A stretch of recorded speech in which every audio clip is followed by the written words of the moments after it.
Alors, dans cette vidéo, on va voir comment bien négocier le prix d'un bien.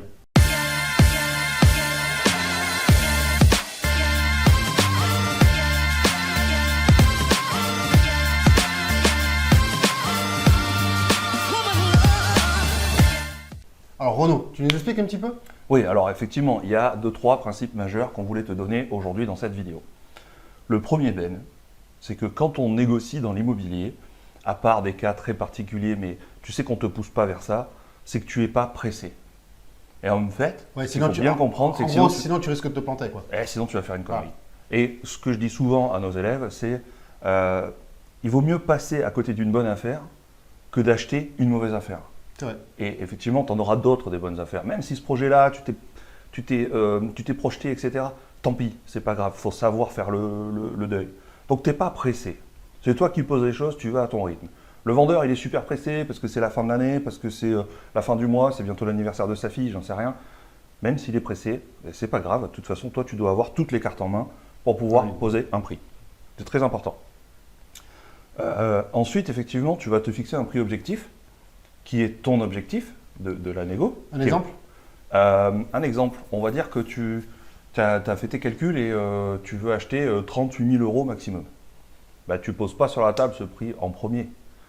Tu parles de 30, 32 000. Par exemple, il est affiché à 45. Ouais, effectivement, celui-là, il était affiché à 45, 48, effectivement. Voilà. Et donc, toi, dans tes calculs, tu te dis, ouais, moi, il me faut 38. Ouais. Bah, tu pars pas de 38 sur la négo. Et non, c'est Tu ça. pars de plus bas. Tu pars de plus bas. Mettons 32 000. Après, on va t'expliquer pourquoi c'est pas 30 ou c'est pas 35. Alors, comment tu fais pour calculer ton prix objectif? Grosso modo, hein, tu sais que ton calcul, il doit être travaux compris. Donc, effectivement, il faut que tu aies bien chiffré tes travaux avant.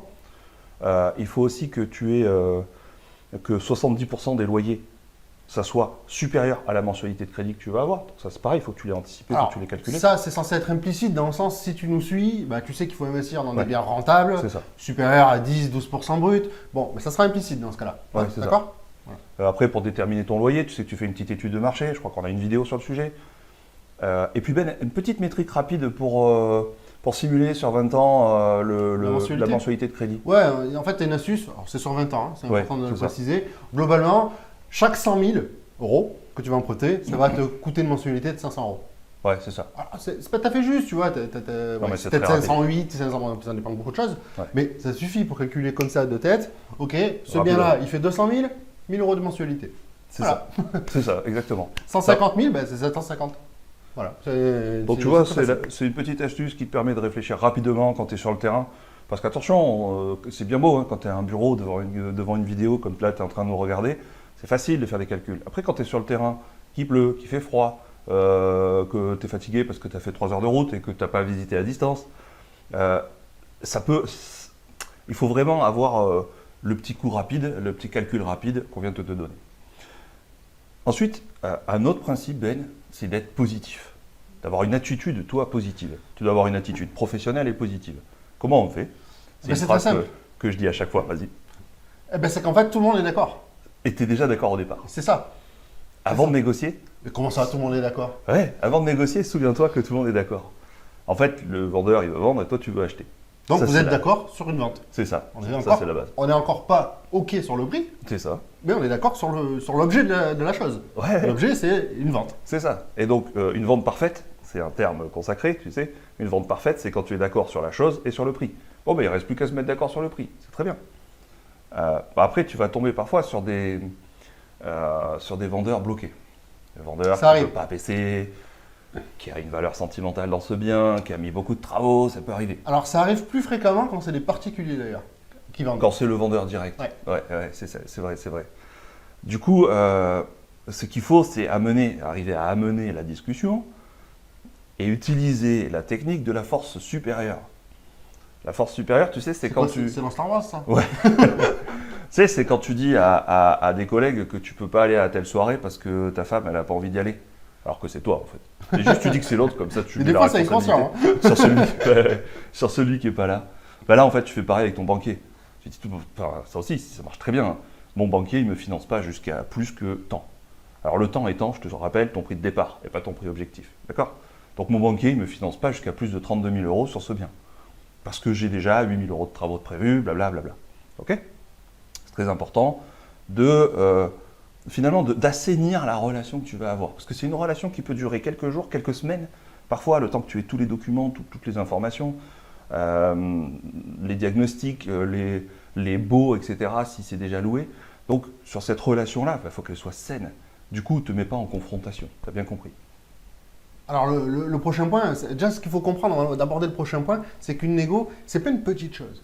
C'est pas un gros truc qui fait que voilà, boum, tout de suite je sais négocier de 30%. Ouais, non, en fait, moi j'arrive, je vous l'achète 25 000 ou je me barre, ça marche pas. En fait, c'est plein de petites choses et qui vont faire que tout cumulé, tu arrives statistiquement souvent à faire des belles négociations. Voilà, c'est plus comme ça la philosophie de la chose.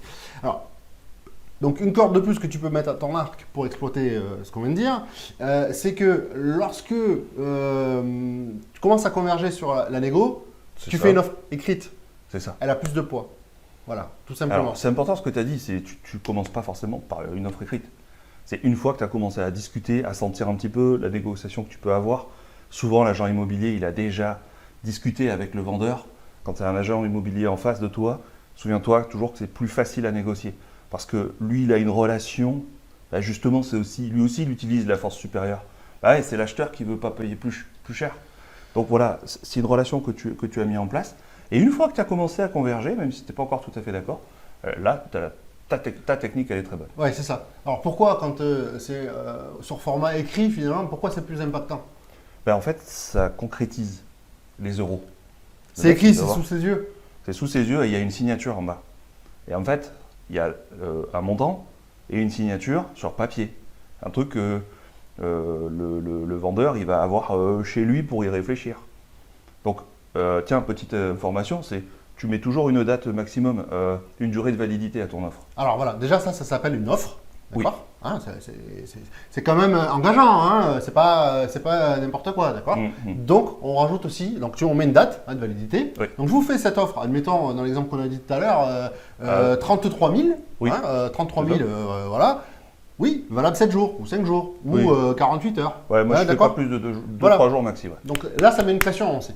Et ça met une pression, mais ce que je voulais dire, c'est que juridiquement, c'est très important. Parce que s'il revient dans 1 an et demi et qu'il n'y a pas de date dessus, il te dit, tenez, non, l'offre, elle est valable, elle est toujours valable. Donc, si tu évites juste ce genre de petite embrouille, globalement, tu mets une date. Okay, et du coup, cette date assez rapprochée, le vendeur, il se la ramène chez lui, il va la poser sur le buffet en rentrant à la maison, puis le soir, il va y penser, etc. Et en fait, ça met une pression. Tu as raison, c'était le bon terme. Sans être agressif, ça met une pression, rien que cet objet du papier signé. Donc c'est quand même une bonne idée, l'offre écrite. Dans ton offre, tu vas mettre quelques infos intéressantes, tu as commencé à nous dire. Ouais, effectivement, tu vas mettre des conditions suspensives, des conditions qui vont faire que l'offre se rompt si jamais ce n'est pas respecté. Ouais. Des travaux non prévus, qu'est-ce qu'il y a d'autre? Les gros travaux, ça c'est la première chose. Ça c'est vrai, c'est quand même le plus important, c'est les plus grosses surprises qu'on peut avoir. Après, effectivement, c'est l'obtention du financement, par exemple, où tu mets une durée normal, mais surtout un taux pas trop élevé. Comme ça, si toi, tu reçois une offre d'un banquier avec un taux plus élevé que prévu ou des conditions qui ne te conviennent pas, tu peux sortir de la vente. On est au niveau de l'offre, d'accord? Donc, ce n'est pas la peine d'aller mettre non plus des conditions suspensives super fines comme on met dans un compromis. C'est ça. D'accord? Mais par contre, le compromis il sera écrit à partir de l'offre par le notaire. Donc, c'est important quand même que tu aies mis les trucs importants. Exactement, parce que là, typiquement, entre la frontière de l'offre et du compromis, attention, la renégo, ça passe pas. Là, clairement, ça fout la merde. Tu peux rajouter les conditions qui avaient été dites oralement, qui ne sont pas écrites sur l'offre, mais par contre, même l'oralement, attention. Hein. Faut y faire attention. Faut y faire attention. Parce que, ah non, j'ai jamais dit ça, alors soit par oubli, que ce soit dans les deux camps, soit par oubli ou soit par omission volontaire. Et bon, peu importe. Toujours est-il que là, ça casse l'accord qu'il y avait en fait. Voilà, donc il faut y faire attention. Donc, au plus les choses sont écrites, donc dans les temps, au plus c'est propre et au plus ça a tendance à aboutir. Et puis c'est plus professionnel. Encore une fois, quand il y a quelqu'un de professionnel en face, ça donne plus confiance. Ça peut faire un peu peur à un vendeur parce que c'est un professionnel qui vient le négocier. Ouais. Mais seulement ça donne un peu plus confiance. Et encore une fois, là, l'agent immobilier, il va faire l'intermédiaire souriant du côté du vendeur. Ouais, c'est important ce que tu dis. En fait, l'agent immobilier, il est de ton côté dans l'histoire. En fait, il est de ton côté et il est du côté du vendeur. En fait. Et c'est lui qui fait l'intermédiaire. En fait, c'est lui qui va faire le job. Et même parfois, c'est même lui qui va te filtrer la négo. Il va te dire, non, ça, je ne peux pas le proposer. C'est rare, ça arrive. Ouais. Et aussi, alors, toi, quand tu vas prendre de l'expérience, tu vas savoir quand tu peux pousser la négo. Et que l'agent immobilier va dire non, ça je peux pas. Et si, là vous pouvez. C'est lui qui n'a pas l'expérience. Ça arrive, hein, attention. Hein. Ça peut arriver. Ça peut arriver. Hein. Ouais. Alors qu'il n'a pas l'expérience de l'investisseur rentable comme on te forme Ouais, aujourd'hui. c'est ça. Non, mais un bien comme ça à ce prix-là, non, c'est impossible. Ouais. Si. Si. Alors pourquoi on te dit ça? C'est parce que nous, on l'a déjà fait. Quand tu as l'agent IMO qui te dit attendez, mais là, vous avez baissé de 40% le prix de départ. Oui, mais du coup, ça, ce sont mes calculs. Moi, je ne peux pas aller plus loin. Sinon, je ne peux pas acheter. Sinon, mon banquier, de toute façon, il ne me financera pas. OK. Et là, tu t'adresses à l'agent IMO. Hein. Et là, tu vas lui dire une phrase magique, c'est « vous pouvez le faire ». Et tu le convaincs, parce que toi, tu es convaincu que vous pouvez le faire, vous pouvez y arriver. Je pense à une dame qui avait, c'est pour ça que je parlais d'expérience, qui a, je sais pas, une cinquantaine d'années à peu près, beaucoup d'expérience hein, dans son secteur, elle connaît très très très bien son secteur. Mais du coup, je l'ai convaincue qu'elle pouvait aller faire passer cette offre. Elle m'a rappelé 3 jours plus tard, j'entendais la voix très, très pleine d'émotion, tu sais, qui me disait, bah, écoutez, monsieur Renaud, c'est passé en fait. Je sais pas comment vous avez fait, mais. Ouais, en fait, c'est passé. Mais parce que tu sais que le bien, il en vend depuis longtemps, qu'il y a des problèmes, que tu as listé les problèmes de façon factuelle, etc. Tu as fait ton job. Toi, tu as fait ton job et l'agent IMO a fait son job. Exactement. Et en fait, la première étape, c'est de convaincre l'agent immobilier. Ouais. Si tu n'es pas capable de le convaincre, qu'est-ce que tu veux convaincre le vendeur? Et il ne pourra pas les convaincre lui-même le vendeur. Donc, le premier travail, c'est de convaincre l'agent immo. Bon, c'est ça. C'est pas bien difficile, hein. La plupart du temps, il est quand même dans ton sens. Hein. Ouais. Voilà. Faut pas voir l'agent immo comme c'est le mec qui va me prendre du fric. C'est vraiment pas comme ça qu'il faut le voir. C'est un allié, l'agent IMO. Ouais. C'est un allié, c'est très important. Nous, on investit pratiquement que via des agents IMO parce qu'après, ils ont le réseau qui va bien, ils ont l'expérience qui va bien et ils connaissent bien les vendeurs parce que ça fait un petit moment déjà qu'ils sont en discussion avec eux et ils ont déjà entamé finalement cette pré-négo parce qu'ils affichent un prix. Mais tu sais très bien qu'un agent immobilier, il va faire une proposition d'estimation de prix de vente du bien. Parfois, il va la gonfler un petit peu, parce qu'il pense que ça va se vendre à 200 000. Il va dire, bon, vous pouvez l'afficher à 210 et puis on verra. Et en fait, le vendeur, il lui demande 245. Ça arrive. Hein. Et du coup, c'est la responsabilité du vendeur hein, de mettre le prix qu'il veut. C'est lui qui tient les manettes. Et l'agent immobilier, il lui a déjà expliqué que non, ça ne partira pas au-dessus de 200 ou de 205. Donc tu vois, l'idée c'est de comprendre en fait que l'agent immobilier, il a déjà commencé à travailler le vendeur au corps pour pré-négocier le bien finalement, pour savoir où sont les limites du vendeur. Maintenant, je t'ai promis de parler des chiffres un peu plus précisément tout à l'heure. On reprend notre bien affiché à 45 000. 45 ou 48 alors? Allez, 48. 48. Il faut le négocier 10 000 parce que tu vas avoir un peu de travaux. Et du coup, il faut que tu l'achètes à 38 000 maximum. Donc on a dit tout à l'heure qu'on va faire une première proposition à 32 000. Et puis après, effectivement, il va se passer tout ce jeu d'échange, de discussion, de attention, oui, mais bon, regardez tous les problèmes qu'il y a dans ce bien que je vais devoir résoudre, etc. Je te coupe. Ouais. Effectivement, je te connais, c'est pour ça.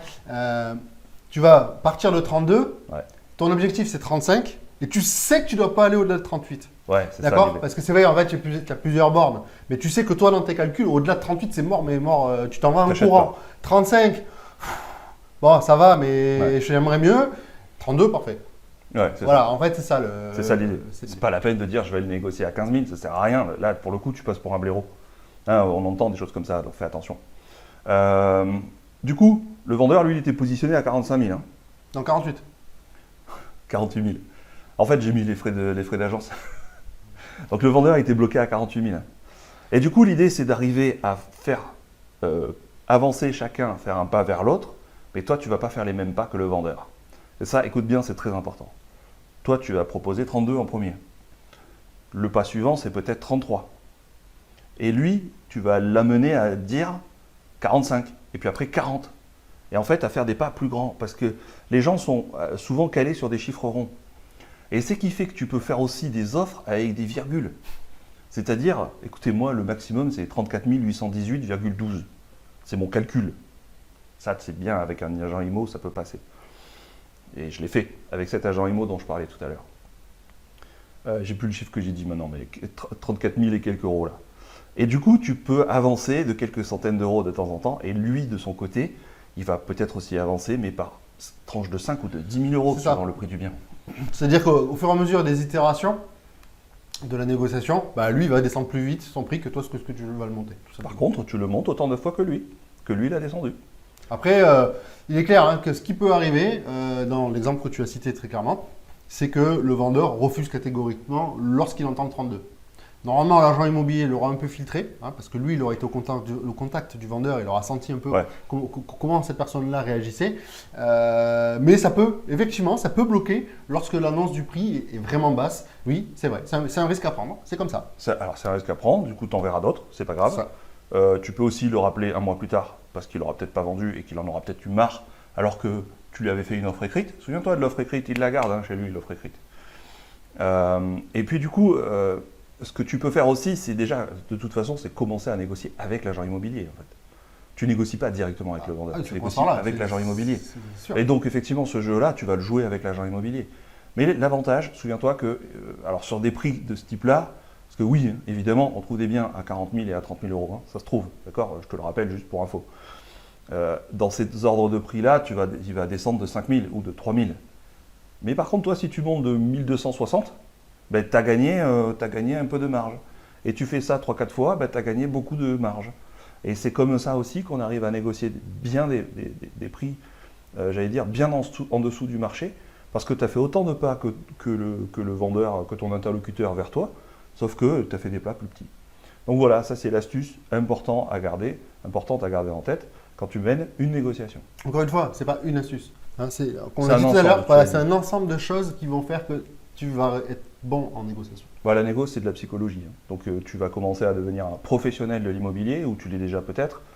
Pense-y bien à cette psychologie, à ne pas être frontal et à aller tranquillement, doucement, mais dans ton intérêt à toi. Alors, c'est de la psychologie et c'est de la statistique. C'est-à-dire que les négos, il y aura des échecs. Oui, il ne faut pas forcément le prendre pour soi. D'accord? Donc, bah, tu répètes l'opération, pas au même endroit, évidemment. et puis à un moment donné, tu verras, ça passera. Oui, clairement. Faut être prêt à accepter que des négos échouent. Donc ne te projette pas trop sur les biens, c'est ce qu'on a dit tout à l'heure. Alors si tu as aimé la vidéo, mets-nous un pouce vers le haut, abonne-toi à la chaîne et on te dit à plus. Ciao, ciao. Ciao.